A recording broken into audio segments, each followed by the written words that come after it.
Okay, it is the 14th of October, and this is going to go under Pierke Avos. Yeah, I guess so. Okay, very good. Fine. This is Rabbi Shlomo Furst here, Yeshiva Samanavshi, here in Yerushalayim, care of Zoom. This is Erev Shabbos, Parshas, and there's no Parshas Shavua because it's Shabbos, Chol HaMoed, Sukkos, and we're here in the Sukkah in Eretz Yisrael in Yerushalayim. Let's see. Do you happen to have a makzer, an English makzer for Sukkos? For Sukkos, I don't think so. Let me check quickly. Sure.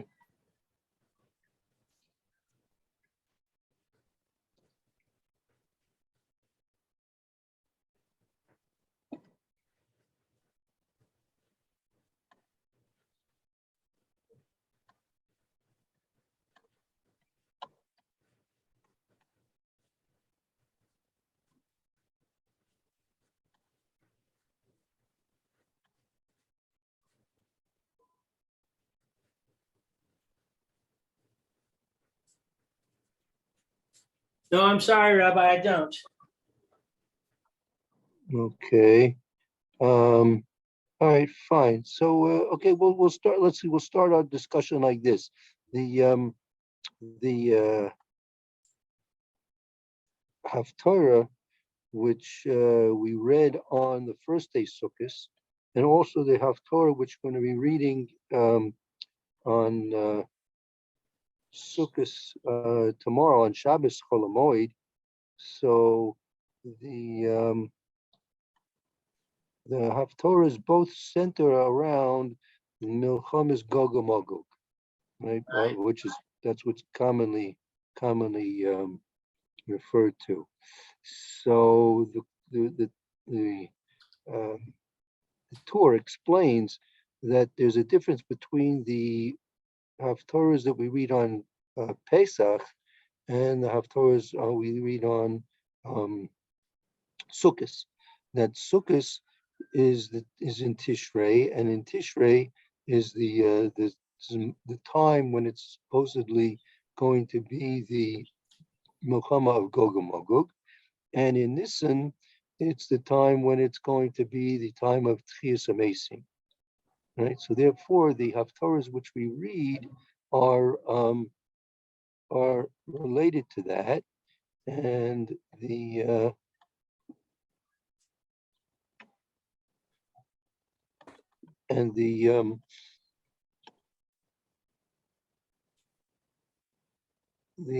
explanations are as follows. You can see from the timing of Pesach that has to be in Chodesh Aviv.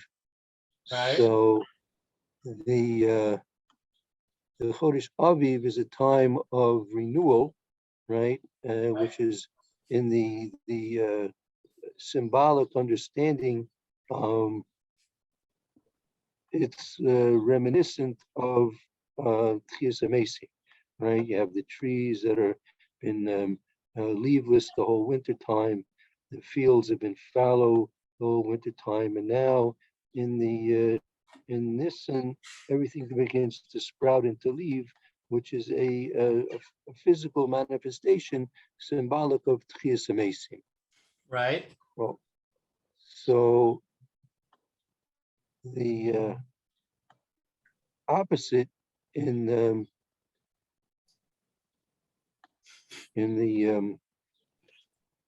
time that we're in now, right? The time of now, the leaves are falling from the trees, right? The vegetation which has been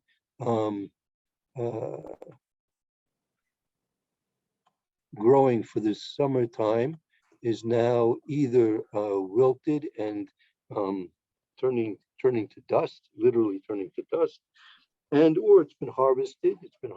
And it's been brought to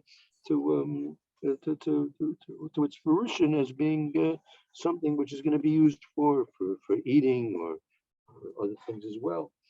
So each one of these seasons has within it the symbolic connotations of both Tchias HaMesim and what we'll call Gog and Magog. Let's call that the destruction of that which is no longer necessary, right? Destruction of which is no longer necessary.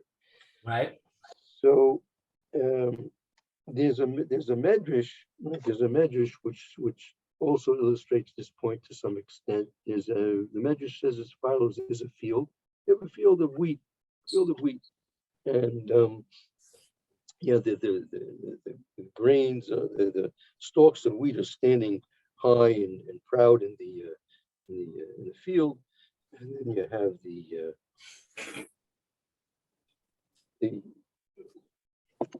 grains, and you have the straw, and so the field is harvested, and you have the pile of straw, and then you have the pile of chaff, and you have the pile of wheat, right?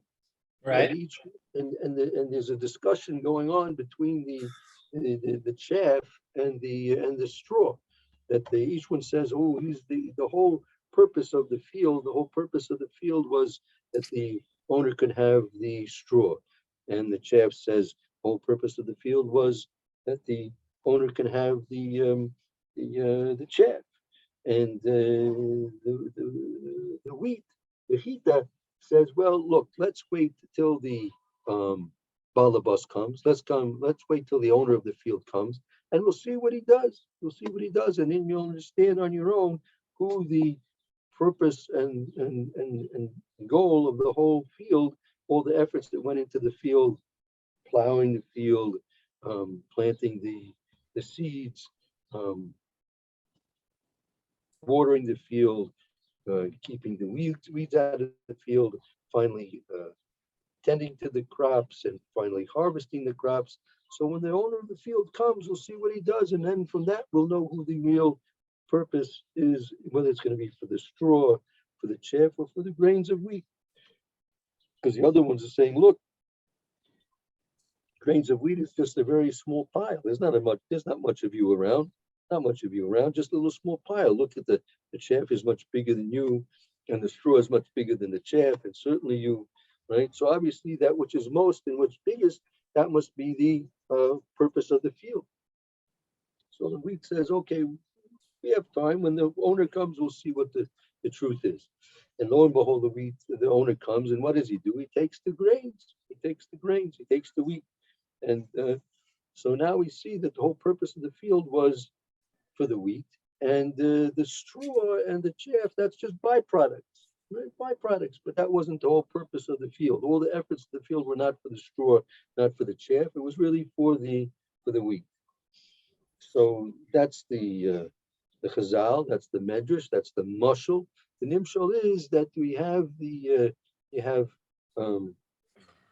Edom, and you have Yishmael, and you have the Jews, right? Those are the three basic categories of the non-Jews and the Jews. You have the Jewish component, and then you have Yishmael, and then you have Edom. And Yishmael and Edom, and they're always fighting with each other, arguing with each other. Who's the whole purpose of the world? Is it for Yishmael? Is the whole purpose of the world? Is it for Edom?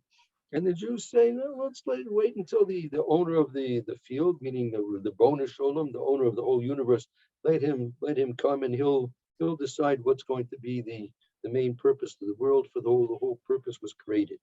And lo and behold, yeah, at the end of days, at the end of time, right? So Kadosh Baruch Hu is going to choose the Jews. He's going to select the Jews, and we're going to be known, just like the wheat is known that it was the whole purpose of the field for the sake of the wheat. So also the whole purpose of the creation, the whole purpose of the world is for the sake of the Jews.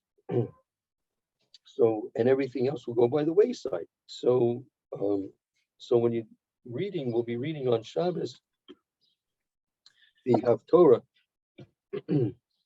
which corresponds to the Milchemes Gog and Magog, and also the Haftorah is also for the days of Sukkos, also referred to this, because this is going to be the time when HaKadosh Baruch Hu is going to be making himself known Yiskadel Yiskadesh Shmei Rabbah. That's what we say in the Kaddish when we all the Kaddishim that we say throughout the whole daily prayers, the prayers we say on Shabbos and Yom Tov throughout the whole year.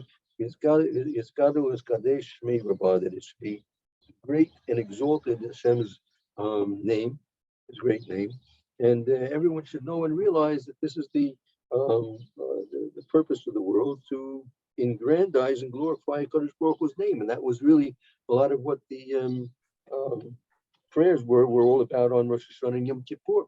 That we were praying primarily that Kadosh Baruch should be recognized as the true and one creative existence, and the not only the creative existence, but he who maintains the creation as it exists each and every moment since it's been created. And the time will come, and that time is going to be most poignantly understood, and it's going to be most clarified. It's going to be most clearly defined and realized at the time of Muhammad's Gog and Magog. And so the commentaries, one particular one, where Shlomo Kluger mentions that there's really nothing to be.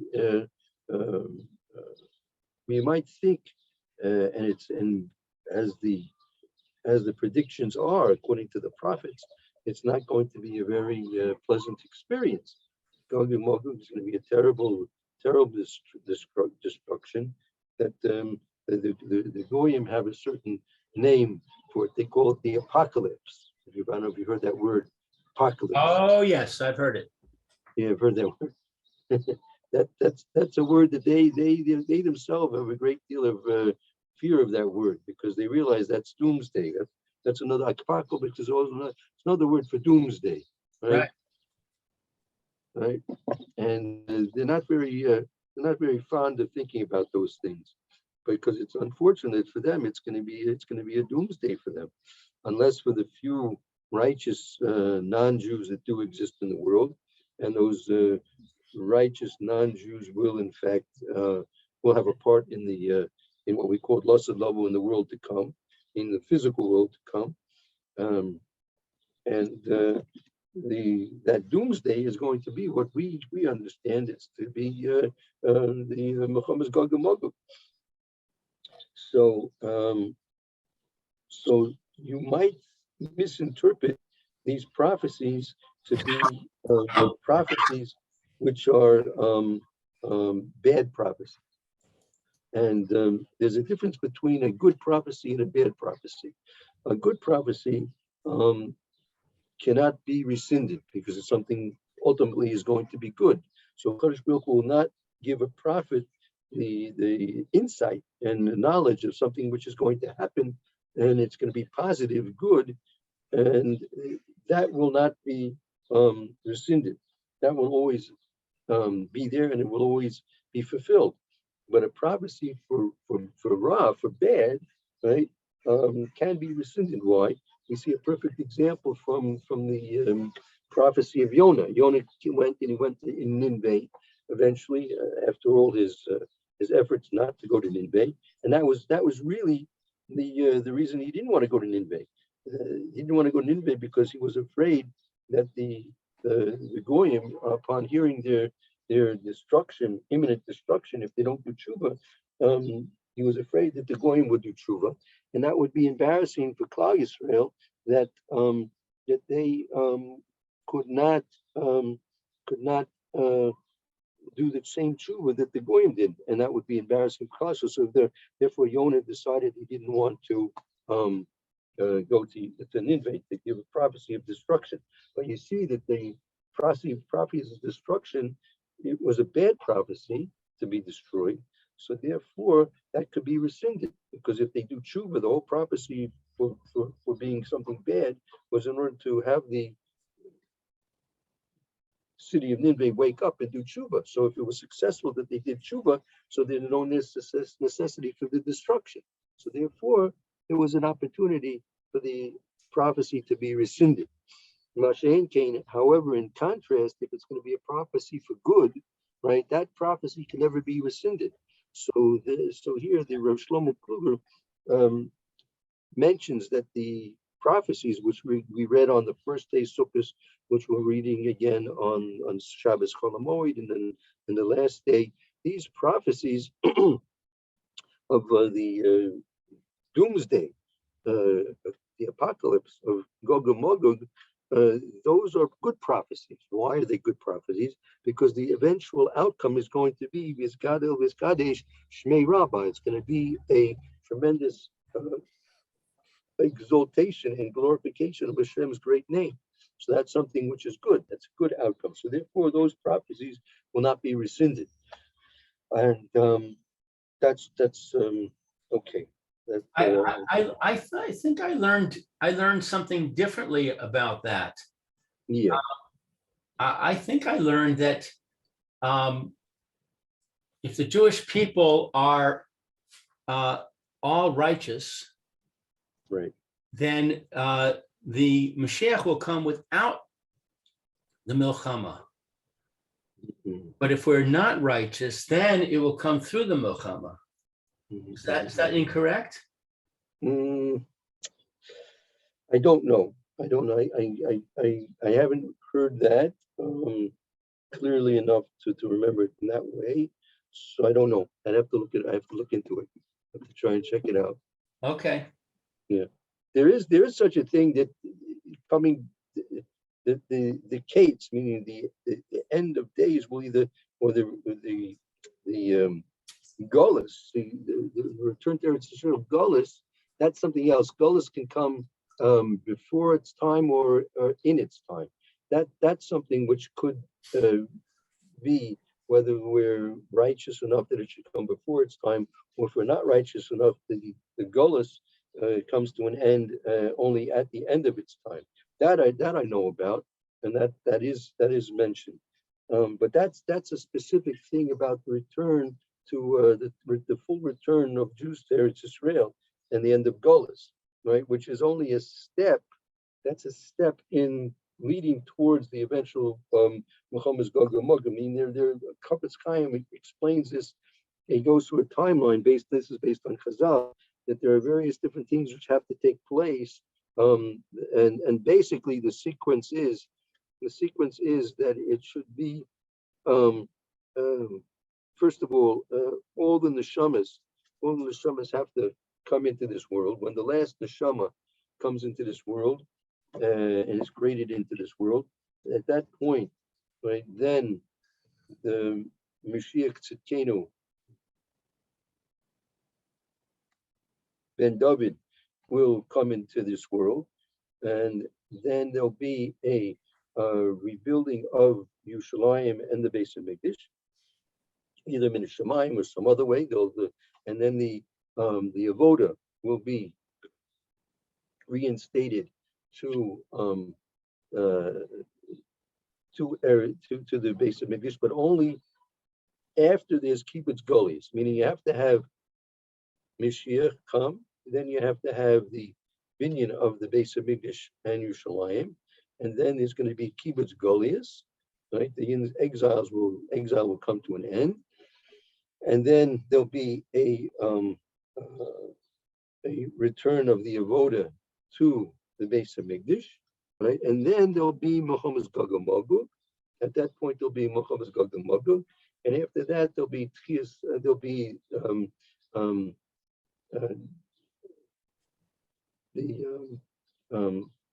Timcha Zecher Amalek. Amalek will be destroyed, and after Amalek will be destroyed, then there'll be Tchias Amesim, and after Tchias Amesim will be what we call Kol Aretz Deah.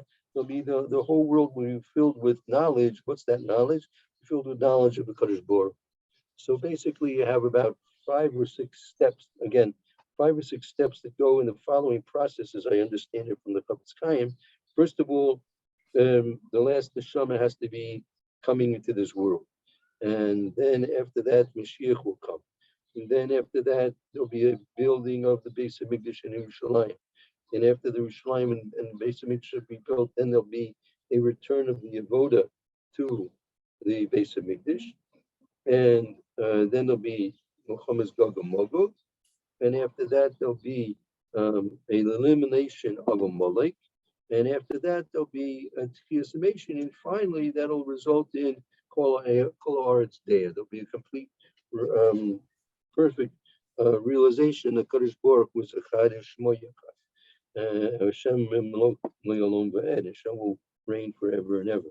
So that's basically what has to take place. So that's in terms of the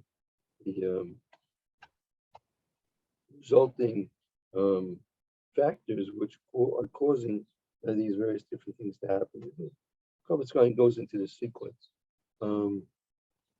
happening when. So that's the way I understand it.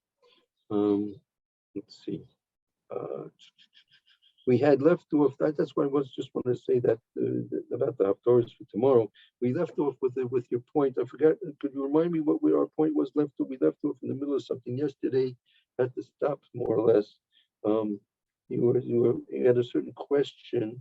You were trying to remember what we discussed last time that you had a question about. We were talking about this idea of doing a mitzvah in order to learn.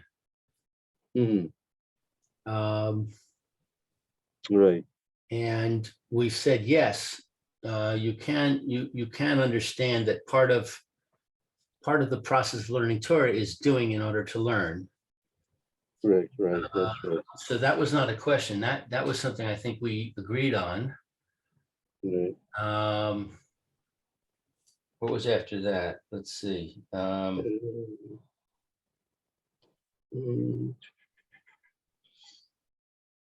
Yeah, my reception was breaking up a little bit, so I didn't hear your question 100%. That's because I didn't say it.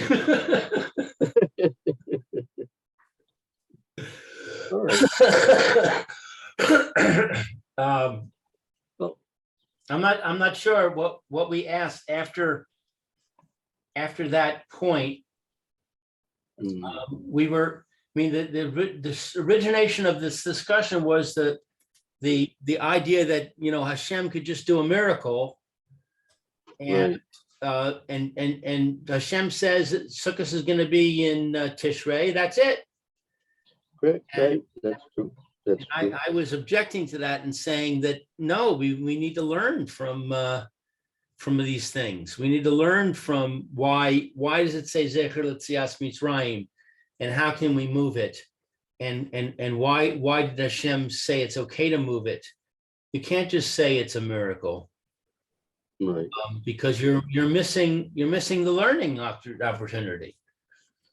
Right. That's part of the answer we gave, that there's a mitzvah of Talmud Torah. Since there's a mitzvah of Talmud Torah, again, as we said, one primary aspect of learning is in order that you should fulfill the mitzvahs properly, and you can't fulfill the mitzvahs properly unless you learn what the mitzvah is all about.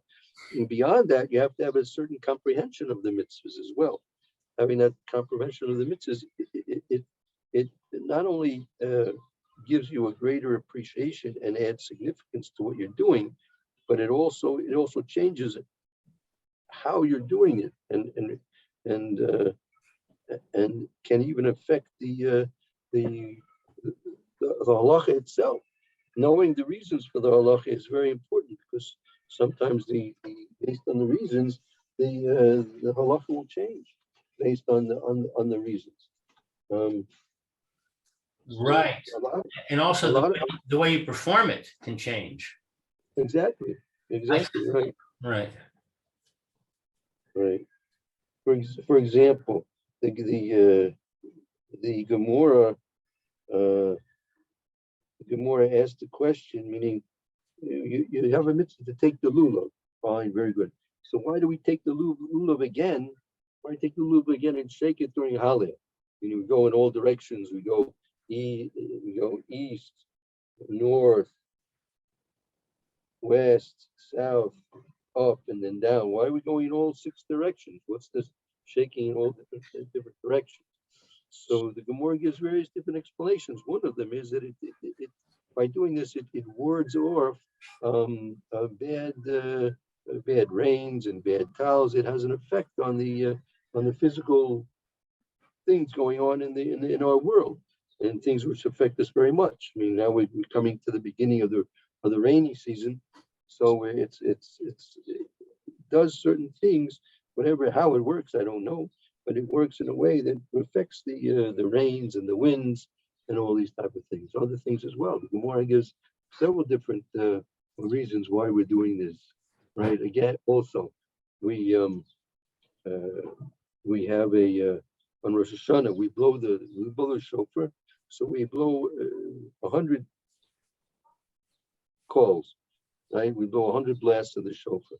So the first 30, ostensibly, that's for the actual mitzvah which we're doing, right? So you've done the mitzvah, right? So the Gemara says after you've done the mitzvah, you do the mitzvah again. So why are you doing the mitzvah again?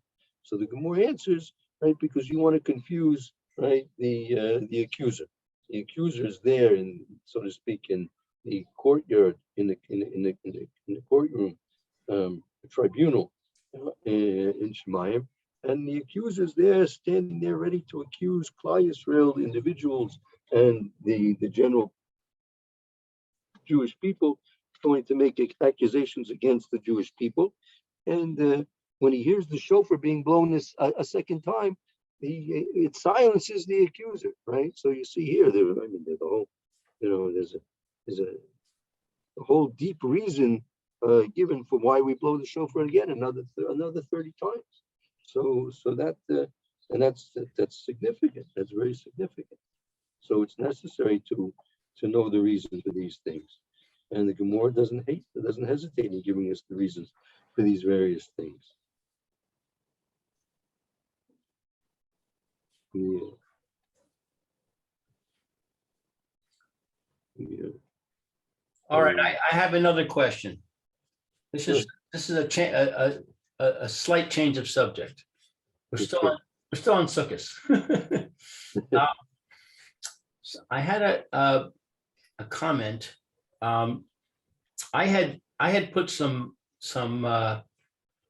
bricks next to the wall of my sukkah to strengthen, to make the wall not wobble as much as it might. So one of my guests moved the bricks from the end of the sukkah. The sukkah is like a chet, with the three walls, and then it's open. Right. And so I had the bricks at the bottom of the chet, where the opening is. Okay. And he moved them to the middle of the chet, on the side. And he said that he moved them because he was concerned that the wall might wobble a little bit. And I said, oh, that's why I put them where I put them, because I was also concerned about it wobbling a little bit. He said, well, for reasons I can't go into now, it's more important in the middle of the chet than it is at the bottom. Okay. Does that make any sense to you? Let me see. First, what are the walls made of, first of all? The walls are plywood. Basically, I have a frame, which is 2 by 4s, and the frame is 8 feet by 6 feet. 8 feet. Okay, it's 8 feet by 6 feet. So it's 8 feet long and it's wide 6 feet, more or less, like that. That's right. But that's the frame. The sukkah is bigger than that. Okay. Because the sukkah extends over the frame on both ends, and the bottom of the chet comes out beyond the frame, which is why it's wobbly. Right. So the sukkah is probably about 12 or even 14 feet long. Hmm. So he says near the top of the chet is more important. And you want to know what it's made of? So yeah, so what it's made of is it's plywood. It's very thin sheets of wood, maybe Okay. an eighth of an inch thick. Right. They're more than 40 inches high. Okay. They're big, they're big pieces of plywood that I attach to the frame with rope. With rope, meaning they're not screwed into the frame or anything like that.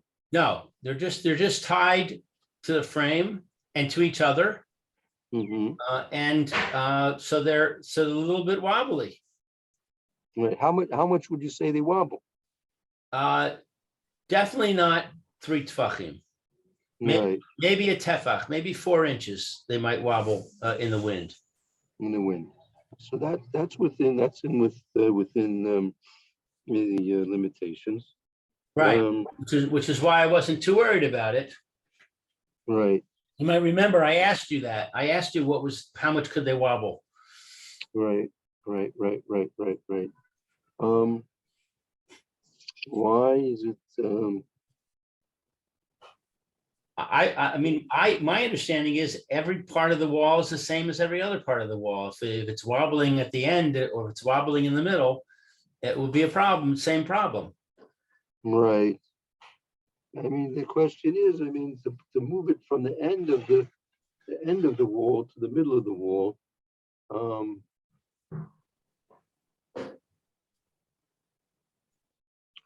not sure. I don't know.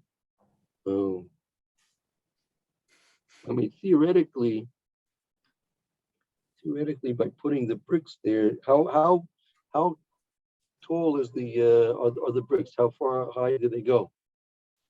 About 3 inches, I guess. So okay, I'm not sure. I can't say definitively, but I don't think it makes any effect, and it would have any effect in terms of the actual formation of the sukkah itself, because it's not high enough that it can be considered to be like making a fourth wall. If it would go up, if it would extend, right, high enough that it could be considered to be like a post, which could considerably be considered as a fourth wall.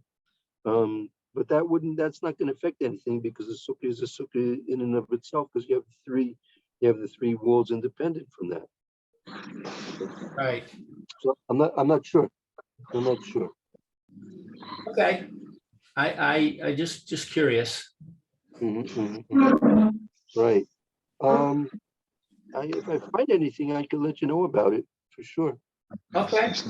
Yeah, that'd be nice. All right. Very good. I don't know who YL is, but we just got joined by somebody named YL. Yeah. That's my next Kabrusa. He's coming in. Good. Great. Yeah. You got him. You got us lined up back to back, Rabbi. Yeah. Let's see. Next Sunday, Yom Rishon is Hoshana Rabbah. Now the davening is a little bit longer then. You'll be in touch with me if you want. We can try and learn. We'll see if there's time. I'm not sure if it might be a shorter morning than usual, because the davening goes longer. Right. You're talking about the 16th of October, correct? Yeah, that'll be on Yom Rishon. That would be Erev Simchas Torah, right? Also. Okay. All right. So what? How do you want to figure it out? You want to just email? I guess so. Let's see. When you were available, okay. When you're available, send me an email and I'll see if I can't come on. I may be really crushed for time, so I'm not sure if we'll be able to do it. Maybe might be some time in the afternoon instead. If you have more time in the afternoon, might be better in the afternoon, less pressure. You can see. All right, we'll be in touch, I guess, about Yom Rishon. So I'm thinking probably I'll email you around 11. Okay. Very good. And we'll see, Sounds good. you know, what time we want to set. If you're available earlier, let me know and I'll see I'll see what the situation is. I won't know till then. Okay, that sounds good. All Very great. right, well, Shabbat Shalom, Rabbi. Thank you too. Have a wonderful Shabbos and hope to see you a little bit on Yom Rishon. All right, sounds good. Great. Okay. Bye-bye. Shalom. Bye.